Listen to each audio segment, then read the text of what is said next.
Welcome back to the Ken Knapp'd Podcast. I'm here with Lauren from Lola's Roundtable, and Sailor is also here today. This is her sister. All right, ready? Let's go.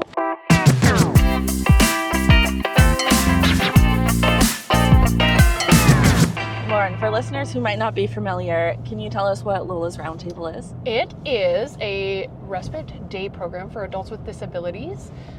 We also have a summer group that we started 3 years ago. I think this will be our fourth summer, where we run July and August, Monday, Wednesday, Friday, and youth from high school can come and be part of the program as well.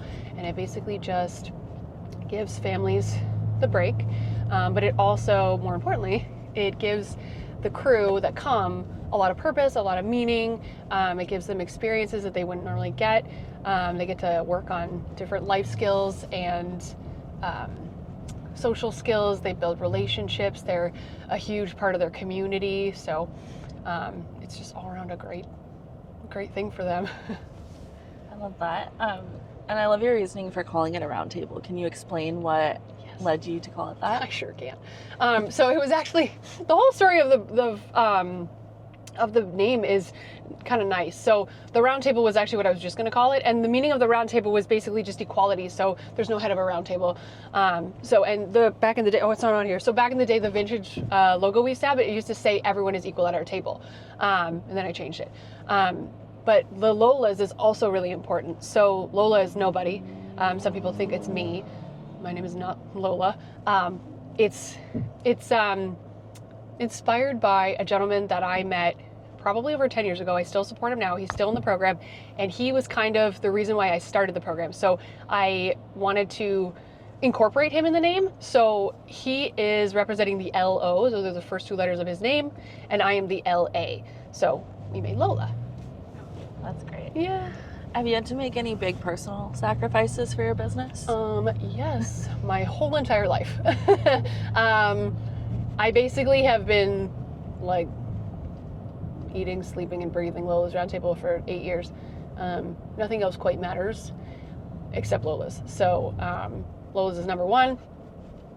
I've sacrificed so many things: time, energy, my car, my house. I sold them both to start Lola's, and I used all that money. I traded in my car, got a van, just anything you can think of I sacrificed to get Lola's off the ground.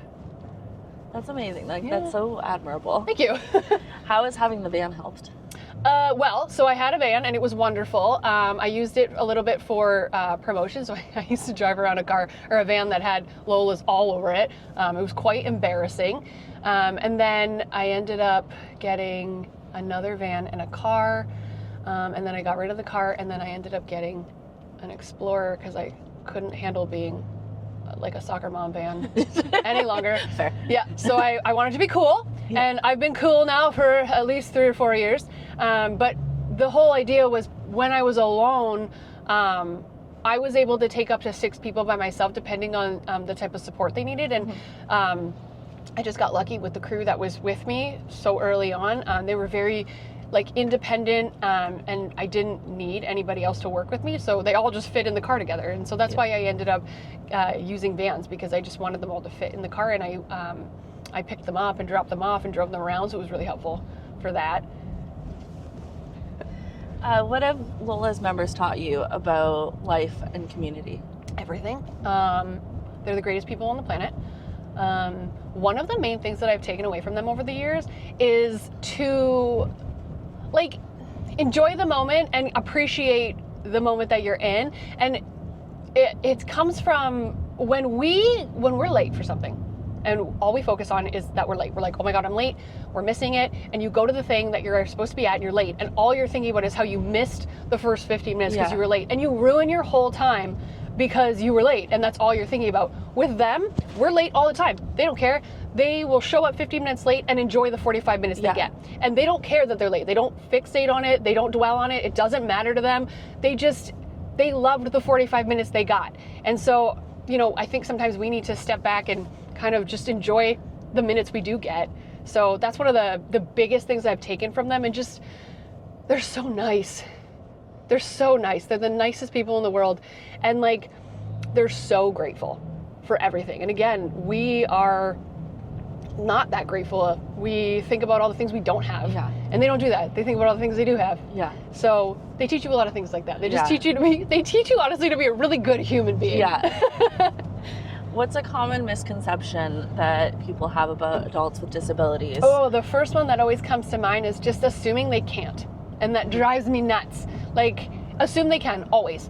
You'll find out what they can't do, and then that's how you teach them. So you find out things they can't do by asking them to try, and then you work on ways to show them how to do it, and then you teach them independence, right? So, Yeah. but to assume always that they can't is the wrong way to approach really anybody in the world, but them especially. And then assuming they don't understand things. So we get a lot of, what is their name? Ask them. Yeah. Like, ask what their name is. They'll tell you. And I will direct people always, what's your name? Tell them. And then they start talking to them and they have regular, normal conversations because they're normal people. So those are kind of the biggest misconceptions that we see often, is that people just assume that they're fragile, they can't do things, they don't understand, when they're extremely intelligent people. Yeah. What are some of the biggest challenges you're facing right now as you work to expand programs and support adults with disabilities? Everything. Are you okay right there?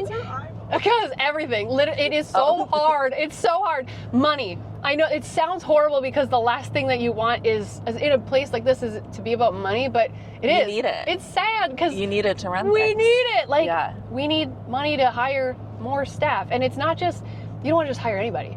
Like, especially in a program like this, or just in this sector, like, you want people that are qualified to do this job. Yeah.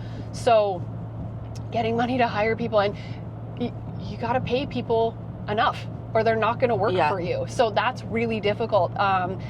Just money to run the program itself. Like, we pay for a lot of stuff at Lola's because we know, like, I understand the funding is very low. A lot of them don't get a lot of funding. They don't have enough money.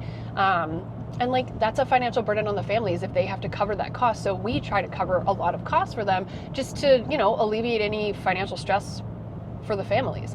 And that's a lot of pressure.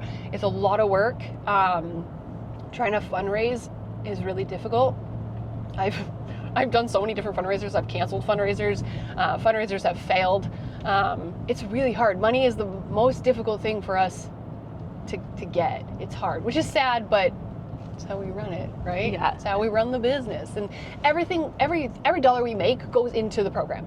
So it goes into making sure that these guys get the best quality of life possible.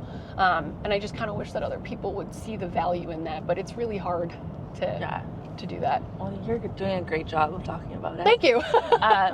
Which leads me into a question is, how can people help to donate? Like, what do you need from Send people? me Where, money. Where, No. where do they send the money? Send me money. How do we get you the money? Okay, so participating in my fundraisers.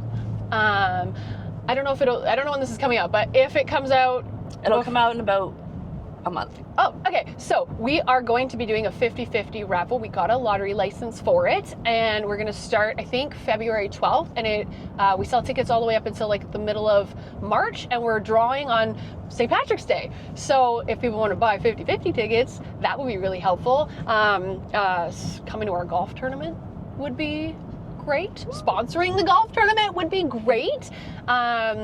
What else? Oh, just giving us money is great. A lot of people like to give us things. The problem with things is that I don't need things. Like, we don't have room for things anymore. So, like, I love it and it's really nice, and I appreciate the thought to give us stuff, but like, that's not what we need right now. We need money. So we also have, like, right online on our website, you can go and donate right on our website.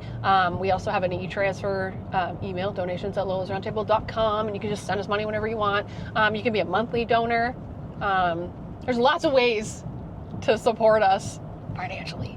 And honestly, like, if people gave us like $10 every month, like, that adds up. You know what I mean? Absolutely. It adds up and it helps, and every dollar makes a difference. Like, we pay for all of their activities. So just like a perfect example, say somebody gave us $20, that pretty much covers a day of bowling for them. Yeah. You know what I mean? So every single dollar counts.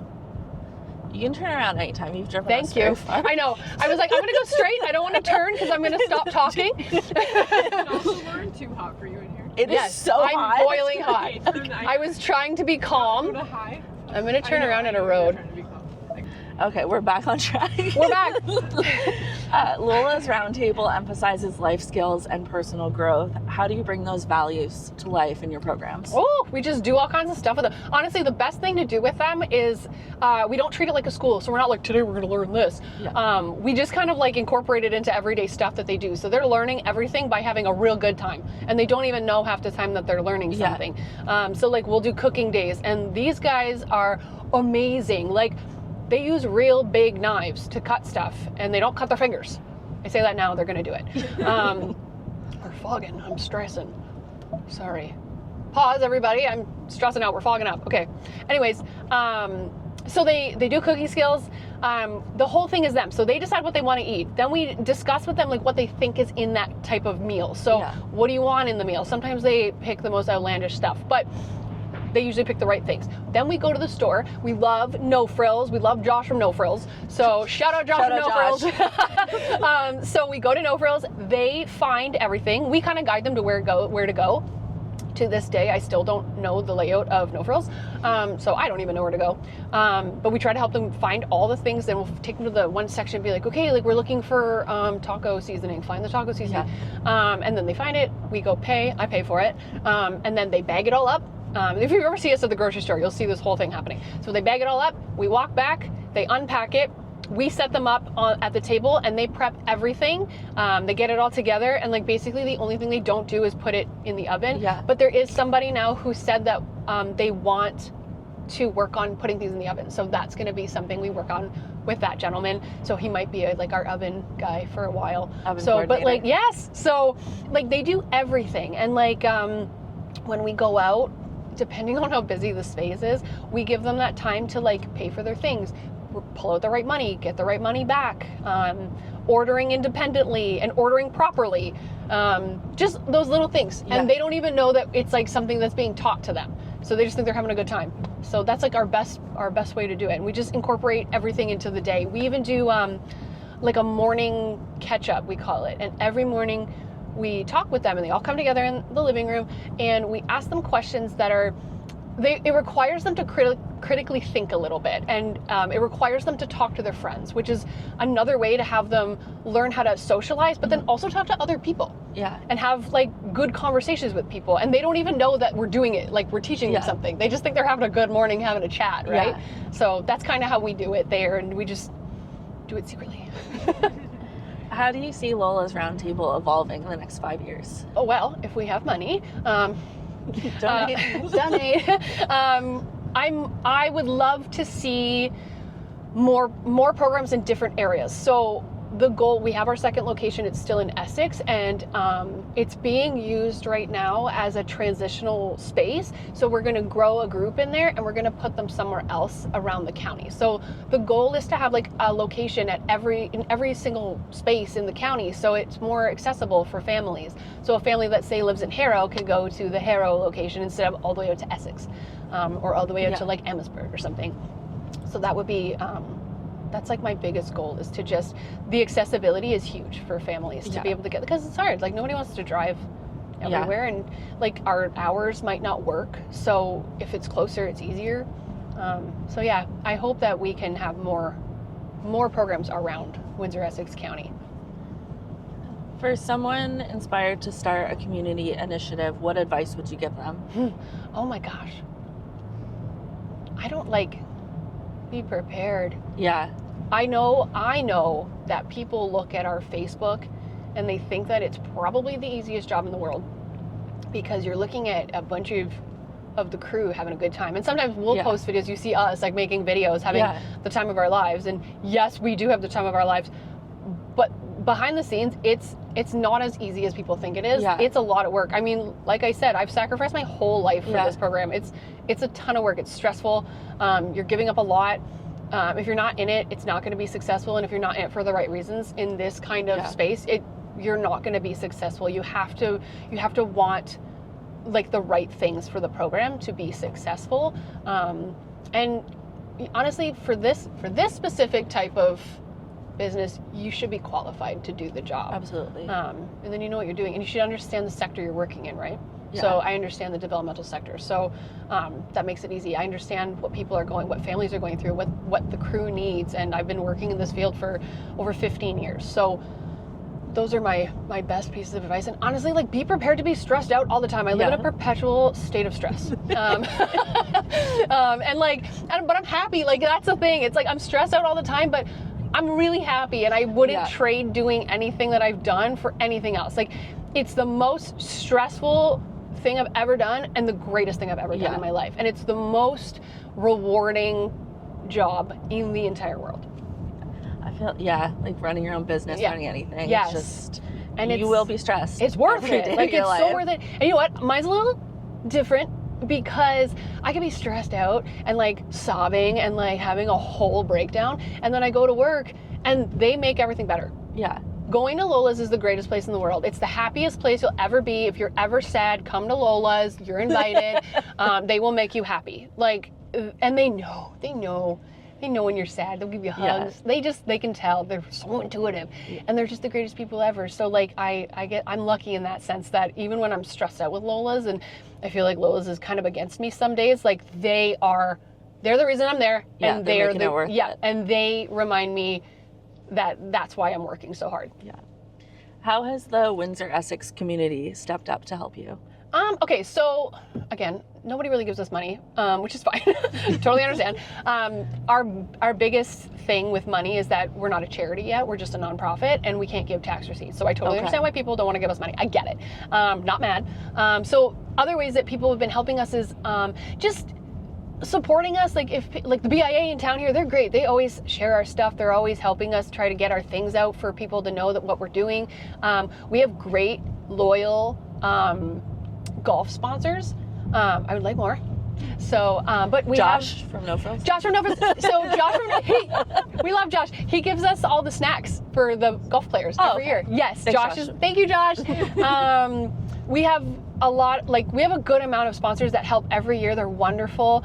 So that's really, really great. And then sometimes we get little partnerships with different businesses around, which is really nice as well. So it just helps us kind of like get our name out there and things like that. But that's kind of like the best way people are helping us. And honestly, like following us on Facebook, following us on Instagram, engaging in our stuff, and sponsoring and coming to our program, coming to our events.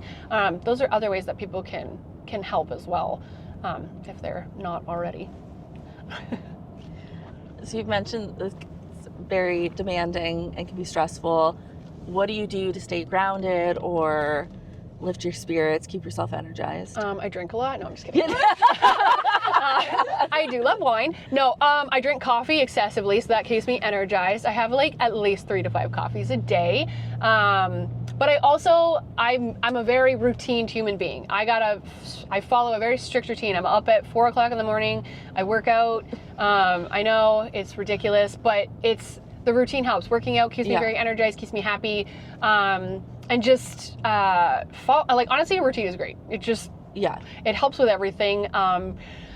Being grateful and like practicing that, and just constantly going over what's good is really helpful. It helps me get through a lot of difficult moments that I go through. And just honestly, like, I'm a big believer in manifestation. So I work on manifesting the things that I want, and I focus on the things that I want, not the things that aren't working. So that's kind of like the way that I stay grounded and make it all work and stay sane. Yeah. And wine. Wine. If you had to pick one moment that truly shows how Lola's Roundtable celebrates abilities or builds lifelong friendships, what would that moment be? Oh my God, there's not one moment. There's no way. Yeah. Like, there's so many small moments that capture Lola's, and there are little moments that people don't normally see. You have to be in Lola's to see it. So like those little moments of seeing like who becomes friends with who's thriving in something they've never thrived in before, like who's doing things they never did before. Those little things, those tiny little moments are wins, and they're the best, and they kind of they remind me that this is worth it, and like what I'm doing is helping. A lot of the crew, especially the OGs, like they've changed so much over the years for the better. They're so different. Yeah. And they're just so independent. It's just, those are those little moments that we celebrate all the time. So, yeah. Thank you so much. That's all our questions. You did it. I answered all questions. And look, I took you back. We were back. I didn't know if it would happen. You timed this perfectly. Thank you. Thank you very much for joining us. Thank you for inviting me. I love what you're doing. Thank you. For everyone listening and watching, please go donate your money. Even Give us $5, $10, anything will help. Thank you.